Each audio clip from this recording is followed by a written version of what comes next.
Je suis Madame Sissoko Djenebou Tezanga Sanogo. Je suis la présidente directrice générale de l'entreprise Tunga Lafia. Alors Tunga Lafia est une entreprise malienne, donc nous accompagnons particulièrement la diaspora malienne, c'est-à-dire les Maliens expatriés dans la réalisation de leurs projets immobiliers au Mali principalement. Et au fil des temps, on construit également dans les pays voisins, à savoir le Sénégal, la Côte d'Ivoire, le Burkina Faso. Pour pouvoir permettre à chaque Malien de la diaspora de pouvoir concrétiser leurs projets, nous essayons d'étendre notre champ de sélection d'abord des terrains parce que nos maquettes sont des prix fixes. On essaye de mettre des maquettes au prix le plus juste possible tout en préservant la qualité de ce que nous réalisons comme construction. Nos réalisations sont tous des plans conçus par un architecte, l'architecte de Tunga Lafia, et c'est des prix que nous faisons exprès de rendre abordables pour la majorité des Maliens de la diaspora.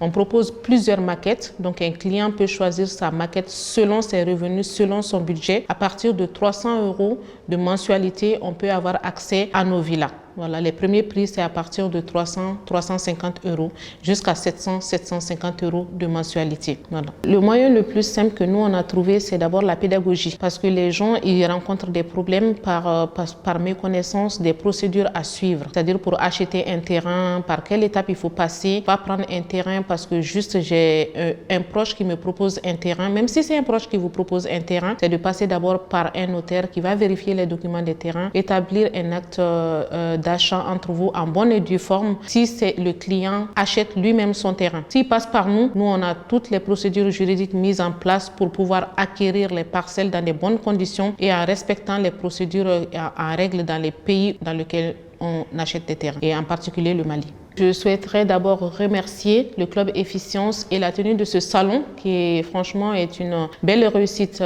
moi côté organisation de ce que j'ai observé. Donc on remercie le président du Club Efficience, tous les exposants du salon immobilier africain à Paris, et on espère qu'il y aura d'autres éditions parce que c'est vraiment un melting pot. Il y a plusieurs pays africains qui sont représentés, on a échangé avec beaucoup de pays, beaucoup de jeunes qui sont très motivés à investir en Afrique.